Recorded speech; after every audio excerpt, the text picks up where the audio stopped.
ഭൂമിയിൽ ജീവിച്ച് വിശപ്പും ദാഹവും ക്ഷീണവും ദുഃഖങ്ങളും മനുഷ്യന്റെ സകല വികാരങ്ങളും അനുഭവിച്ചുകൊണ്ട് ഒടുവിൽ ഏതൊരു മനുഷ്യനെയും പോലെ മരിച്ചുപോയ ഒരാളിനെ ഏത് രീതിയിലാണ് നമുക്ക് ദൈവമായിട്ട് കാണുവാൻ സാധിക്കുന്നത്? പലപ്പോഴും ഇസ്ലാമിക പക്ഷത്തിൽ നിന്നുണ്ടാകുന്ന ഒരു ചോദ്യമാണ്, യേശുക്രിസ്തു ദൈവമാണോ? യേശുക്രിസ്തു ദൈവമാണെന്ന് എവിടെയെങ്കിലും യേശുക്രിസ്തു പറഞ്ഞിട്ടുണ്ടോ എന്നുള്ള ചോദ്യങ്ങൾ.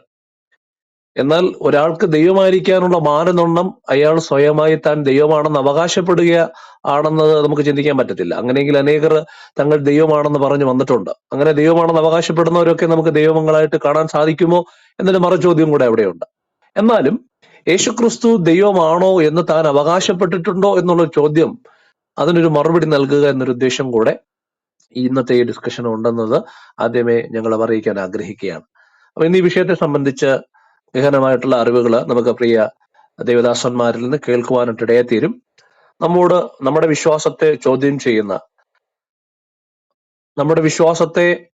ചെയ്യുന്ന ഏവരോടും നമുക്ക് ന്യായോചിതമായി നമുക്ക് മറുപടി പറയാൻ നിങ്ങൾ ഇത് പ്രാഗൽഭ്യമുള്ളവരാക്കി മാറ്റുമെന്ന് ഞാൻ വിശ്വസിക്കുകയാണ്. യേശുക്രിസ്തുവിന്റെ ദൈവത്വത്തെ സംശയിക്കുന്ന